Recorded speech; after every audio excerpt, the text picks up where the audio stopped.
Mr. Nicey, Empandi Blessy, Wekuru the boy, TKT,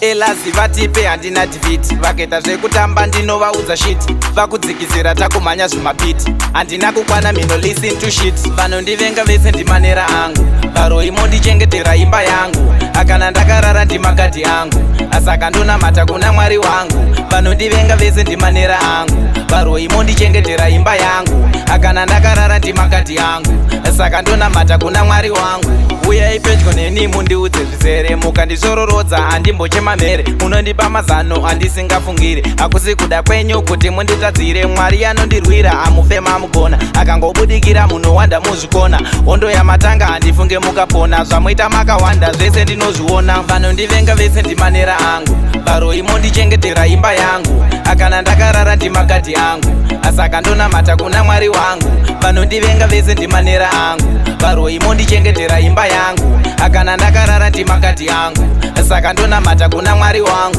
Kubudirira kwangu ndozviziva hamufare, zvechuwa mune godo ndakazviona kare, zuva nezuva munogara tumatare, kuronga nezvangu vangu vacho hamurare, hapana munhu wandoda semunhu anondishora, kana zvandirwadza anondisimudzira, mashoko ake bedzi anondikurudzira, ndakatozvijaira saka musandityira, vanondivenga vese ndimanera angu, baro imo ndichengetera imba yangu, akana ndakarara ndimagadhi angu, asaka ndonamata kuna Mwari wangu, vanondivenga vese ndimanera angu, baro imo ndichengetera imba yangu, akana ndakarara ndimagadhi angu, saka ndonamata kuna Mwari wangu. Uyai pedyo neni mundiudze zvizere, mukandizororodza handimbochemamhere, munondipa mazano handisingafungiri, hakusi kuda kwenyu kuti munditadzire, Mwari anondirwira amufema mugona, akangobudikira munhu wanda muzvikona, hondo yamatanga handifunge mukapona, zvamuita makawanda zvese ndinozviona, vanondivenga vese ndimanera angu, baro imo ndichengetera imba yangu, akana ndakarara ndimagadhi angu, asaka ndonamata kuna Mwari wangu,